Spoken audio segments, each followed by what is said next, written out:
Começa a cornetar depois do jogo. A arbitragem é de Rodrigo Nunes de Sá, um árbitro que poderia ter chegado mais longe na sua carreira, principalmente no quadro nacional, mas ele teve um probleminha em 2011, onde ele acabou simulando, a gente vai mostrar depois o vídeo, ele acabou simulando como se tivesse sido atingido. Mas aqui, eu vou lembrando que hoje teremos o árbitro de vídeo. O que chamou a atenção também foi a escalação do árbitro de vídeo, que é o árbitro que apitou o clássico Vasco e Fluminense, o árbitro central, o Carlos Eduardo Braga, que não marcou esse pênalti a favor do Fluminense. Hoje ele estará no comando do árbitro de vídeo. Isso chamou a atenção porque aconteceu um erro a favor do Fluminense, contra o Fluminense a favor do Vasco. Muito e pênalti. Hoje muito pênalti. Muito pênalti. Não foi pênalti, não. O que chama a atenção é porque os árbitros que estão ali, que não tiveram erros, não estão sendo escalados. E um árbitro teve um erro justamente num jogo da mesma equipe, foi premiado como ser árbitro de vídeo da decisão agora da semifinal. Então, algo curioso, né? Não quer dizer que vai cometer erros, mas é algo que chama atenção, sim, na sua escalação. Agora, o árbitro central, que é o Rodrigo Nunes de Sá, poderia ter ido mais longe na sua carreira pelo Campeonato Brasileiro, como árbitro do quadro nacional, mas talvez por ter simulado uma agressão no jogo em 2011, ele acabou sendo pouco aproveitado no quadro nacional e apenas atuando no Campeonato Carioca. Lembro bem, né? Daquela situação. Vamos avançar aqui, vamos passar agora para a Libertadores. Jogo de hoje sempre é muito difícil apitar jogos de Libertadores, principalmente quando envolve essa rivalidade Brasil e Argentina. Mas hoje temos um árbitro experiente, o Rod Zambrano, que é um árbitro equatoriano, de 41 anos, está no quadro FIFA desde 2012. Ele já apitou um jogo pela Libertadores nessa temporada. Ele já apitou também São Paulo e Atlético Nacional na Sul-Americana em 2014. Mas é um árbitro que está em bom desenvolvimento, está reconhecido. Está numa boa fase. Boa fase, exatamente, era essa palavra. Então, o jogo hoje será comandado. Está em boas mãos, pode Zambrano. Menos mal. Tomara que ele tenha uma boa noite hoje no Morumbi. Ô, Nadine, voltou aquela polêmica, se teve ou se não teve interferência externa. Aconteceu na Copa do Brasil, Ponte Preta, Aparecidense, que no ano passado aprontou para cima do Botafogo, dessa vez apronta para cima da Ponte Preta. E a reclamação da Ponte Preta é que houve anulação de um gol e a arbitragem levou 7 minutos para decidir. A arbitragem era do Ceará. O problema é que o jogador da Ponte Preta está impedido, o lance aqui pelas imagens fica evidente, só que o árbitro ele tinha confirmado o gol, o assistente não tinha anulado, e depois de alguns minutos, eu acho mais ou menos uns 3, 5 minutos, o árbitro vai lá e confirma o gol.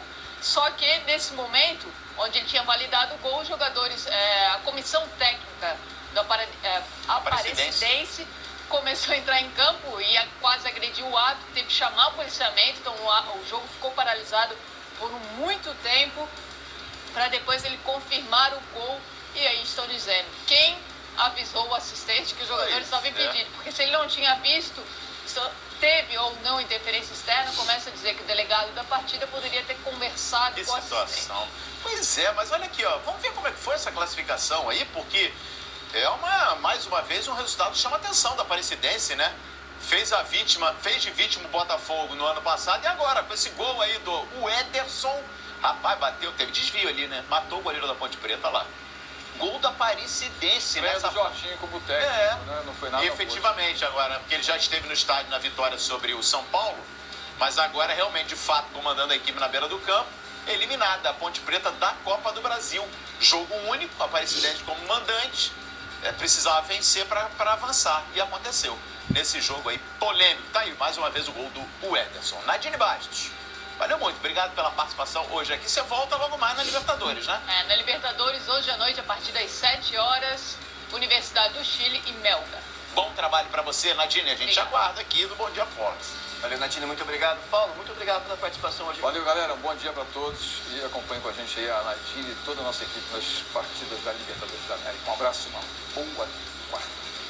Maravilha. Bom, pessoal, a gente segue com o Bom Dia Fox. Ele está de volta ao Brasil, hein? Diego Tardelli foi anunciado como novo reforço do Grêmio. Contrato de 3 anos. Daqui a pouquinho a gente volta.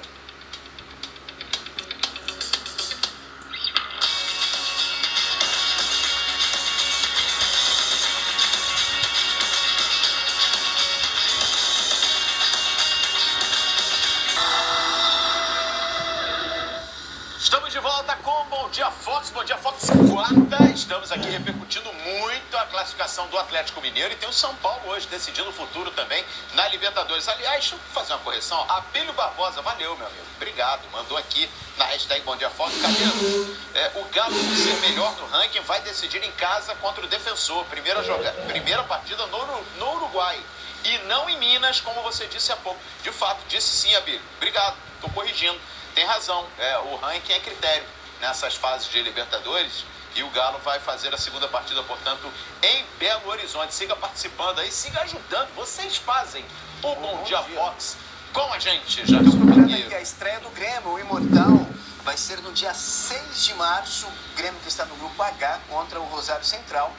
E olha, ele está de volta ao Brasil. A gente vai ver aí o Twitter oficial do Grêmio confirmando realmente Diego Tardelli como novo atacante. Será que o jogador de 33 anos é a cereja que faltava no bolo tricolor? Daqui a pouquinho a gente vai ver a reportagem, mas tá aí, olha. O Grêmio, o atacante Diego Tardelli irá desembarcar em Porto Alegre às 13h30. Esse aí é o tweet oficial, né? Isso, o tweet oficial do Grêmio. Os torcedores que quiserem recepcionar o atleta devem se dirigir ao portão 8 do aeroporto Salgado Filho, que fica na Avenida Central. Exatamente, aí eu vou prestar o serviço, que eu conheço bem a região ali, Jackson. O que está acontecendo? Há um acordo aí dos clubes, do Grêmio Internacional, quando tem chegada de um grande reforço, até para evitar aquele tumulto no saguão de desembarque do Salgado Filho, que realmente prejudica o passageiro comum, que não tem nada com isso, eles fazem nesse portão aí, que sai numa outra avenida, né, que fica distante até do saguão da entrada principal do aeroporto. Então é uma medida bacana. Foi dar tchau pro Grêmio quando o Grêmio foi disputar o Mundial e tal. É meio na rua mesmo, né? É melhor que não atrapalha tanto o pessoal no saguão, como você disse. Bom, vamos ver então a reportagem do retorno de Diego Tardelli ao Brasil, ao Grêmio. O nome dele sempre é cogitado no mercado da bola, mas as respostas costumavam ser em tom negativo. Agora tudo mudou. Diego Tardelli fechou com o Grêmio, como antecipou o comentarista Fox Sports Rodrigo Bueno no Giro Fox desta terça-feira. Tardelli deve ir hoje à noite ou amanhã de manhã para Porto Alegre, exames agendados amanhã de tarde na capital gaúcha. O tricolor gaúcho atendeu a todas as exigências do atacante. A última, um contrato de 3 anos.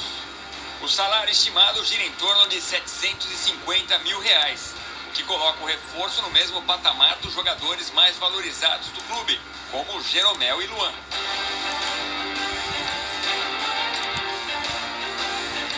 Um alto investimento por um atacante de 33 anos que jogava no futebol chinês. O questionamento é normal, mas os números dele falam por si só. Na temporada 2018, as estatísticas impressionam. Foram 29 jogos, 20 gols marcados e 10 assistências. Ele foi o principal jogador da equipe do campeonato. Somando as 4 temporadas do Shandong Luneng, Tardelli marcou 51 gols em 98 jogos e conquistou um título, FA Super Cup.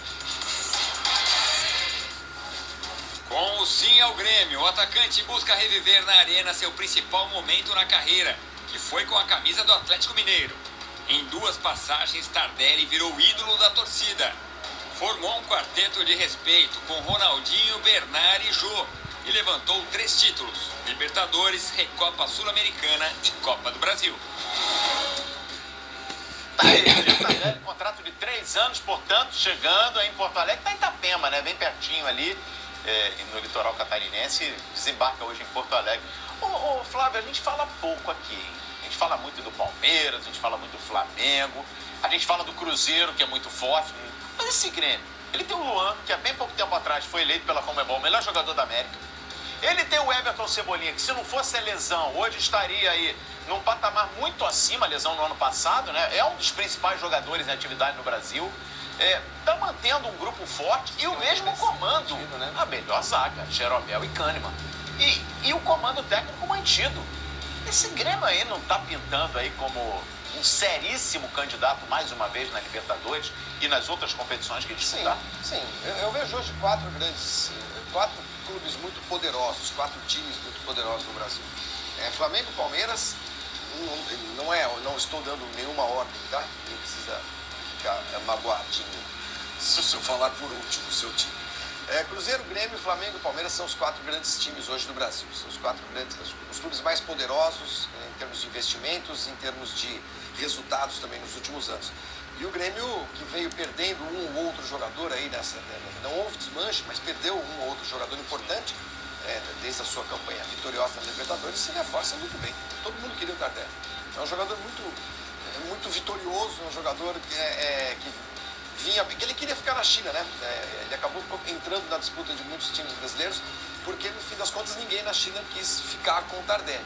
Talvez por valores, talvez por estarem renovando alguns jogadores e tudo, mas é um jogador importantíssimo para esse tipo de competição que o Grêmio disputa.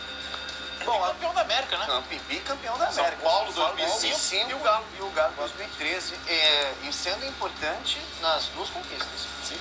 Bom, pessoal, o assunto agora é o Palmeiras. Palmeiras que encara a Ferroviária de Araraquara no próximo domingo. O André Cavalcante chega com as informações do Verdão. A derrota no Clássico para o Corinthians já é página virada no Palmeiras. Com a vitória sobre o Bragantino, o Verdão retomou a liderança do Grupo B do Paulistão. E mesmo que o passado recente também seja favorável, agora o clube olha para frente. Nos últimos 15 jogos perdemos 2. Nos últimos 15 jogos ganhamos 8, 9. Quer dizer, menos. A torcida pode cobrar, mas um pouco menos. Não é o caso de Daverson. Punido por 6 jogos, o atacante só volta na última rodada contra a Ponte Preta. Felipão não descarta o jogador, mas exige uma mudança de comportamento. Se ele aprendeu alguma coisa, ele volta com o status que eu sempre dei a ele. Se ele não aprendeu, ele não volta não. Não adianta, chega.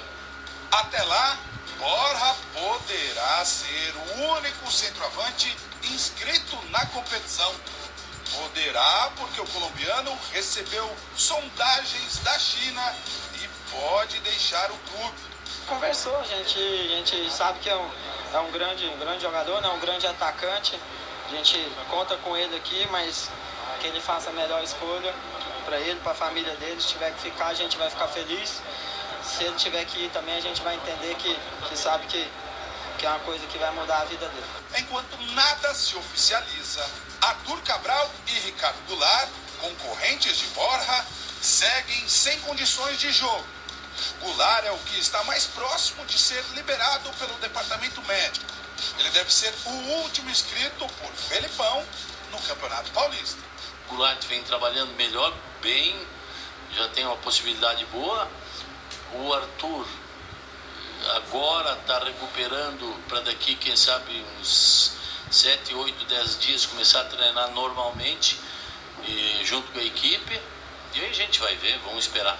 Enquanto aguarda a recuperação de jogadores importantes, Felipão segue a rotina de fechar os treinos aqui na academia de futebol. Mas o mistério vai diminuir em breve, já que o famoso e tradicional rodízio será menos utilizado a partir de agora.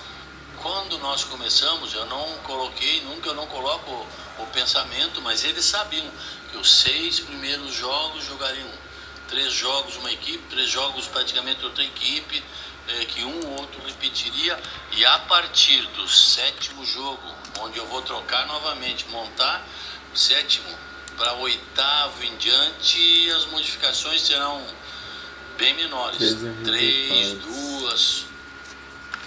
Tá aí o Filipão, né? E mais uma vez a gente vai nesse tema. Daverson. Que problema chato, hein? Se tornou o Daverson, hein? Literalmente. É um problema chato, literalmente, né? É um jogador instável, né? O grande problema de um jogador desse, de um atleta desse do grupo, é você não saber exatamente como você pode contar com ele. Ele teve um primeiro ano de Palmeiras muito ruim, praticamente não fez nada, praticamente não jogava. O ano passado ele foi bem importante, ele tem carisma, ele é querido pelos torcedores mirines, ele é engraçado, mas só que ele é instável. Sim. Ele faz umas coisas que de repente o tiram do jogo. E agora a suspensão foi de 6 partidas. 6 jogos. E o Palmeiras, acredito eu, não vai nem recorrer, não vai fazer nada, deixa ele pagar a sua punição. E é o que o Felipão falou. chances ele tem recebido, né? Se não aprender de novo, é difícil de saber o que fazer com um atleta como esse, porque, como eu disse, não dá para contar com ele 100% do tempo. É isso. Bom, pessoal, para você que está chegando agora, hoje, olha, começamos com o Bom Dia Fox bem agitado. Claro que o Central Fox, primeira edição que está chegando aí, seguidinha com o Felipe Mota da Daniela Boaventura, vai falar muito da estreia do Corinthians na Copa Sul-Americana, nesse jogo tenso amanhã. Tenso também, tem pressão pro lado do Corinthians, que não vive um bom momento, Corinthians e Racing. E claro que será destaque ao longo da nossa programação. Mas mostramos aqui na abertura tudo sobre as semifinais da Taça Guanabara, né? Bola rolando hoje 9h30, Vasco e Resende. E amanhã teremos o Fla-Flu. E hoje quem falou lá no CT Ninho do Urubu foi o William Arão. Claro, ainda num clima de muita emoção. Outras informações ao longo aqui da nossa programação. Valeu, Flávio Gomes. Valeu muito a participação. Vamos nessa, né, Jackson? Vamos nessa. Lembrando que hoje tem Universidade de Chile e Melgar, na tela do Fox Sports, e Caracas e o Delfim. Até mais, pessoal. Até amanhã. Tchau, tchau.